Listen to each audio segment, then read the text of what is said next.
ઉમરા ગામ પાસે તાપી નદીના તટ પર રમતા રમતા નાહવા જતા 4 બાળકો પૈકી 2નું ડૂબી જતા મોત નીપજ્યું છે, જ્યારે એક બાળકની શોધખોળ ચાલી રહી છે તો 4 વર્ષના બાળકની નજર સામે 3 ભૂલકાઓ ડૂબતા તે હેબતાઈ ગયો હતો। ઉમરગામ પાસે તાપી નદીમાં નાહવા પડેલા 4 બાળકો પૈકી 2નું ડૂબી જવાને લીધે મોત નીપજ્યું હતું, જ્યારે એક બાળક બચી ગયું હતું। 4 બાળકો પૈકી ડૂબી ગયેલી એક બાળકીની શોધખોળ મોડે સુધી ચાલી હતી, જોકે ફાયરને બાળકીનો કોઈ પત્તો મળ્યો ન હતો।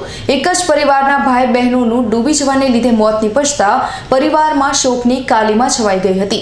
બપોરે 2:30 થી 3 વાગ્યે 4 બાળકો તાપીના પટ પર રમી રહ્યા હતા અને અચાનક નદીમાં રમવા જતા રહ્યા હતા અને બાદમાં 2 બાળકો ડૂબી ગયા હતા, જેમના મૃતદેહ પટ પર આવી જતા પોલીસે પોસ્ટમોર્ટમ માટે મોકલી આપી હતી, જ્યારે ફાયર બ્રિગેડે અન્ય બાળકીની શોધખોળ શરૂ કરી હતી, જોકે મોડે સુધી બાળકી મળી આવી ન હતી।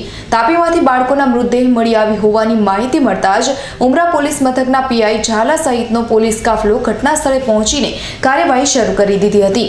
માસૂમ બાળકો સાથે બનેલી ગોઝારી ઘટના બાદ સમગ્ર વિસ્તારમાં અરેરાટી પ્રસરી ગઈ હતી। પોતાની નજર સામે જ પોતાના મિત્રો એવા સગા ભાઈ બહેનને ડૂબતા જોઈને 4 વર્ષીય રાહુલ વિશ્વકર્મા ડઘાઈ ગયો હતો અને શું કરવું શું ન કરવું એની સૂઝબૂઝ ગુમાવી ચૂક્યો હતો। સ્થળ પરથી ડઘાઈને ભાગી ગયેલા રાહુલને પરિવારે સાચવ્યો હતો, જોકે બાળક ડઘાઈ ગયેલું હોવાથી કશું બોલી શક્યું ન હતું અને દીદી ડૂબ ગઈ એટલું જ બોલી શક્યું હતું। Bureau report, Surat.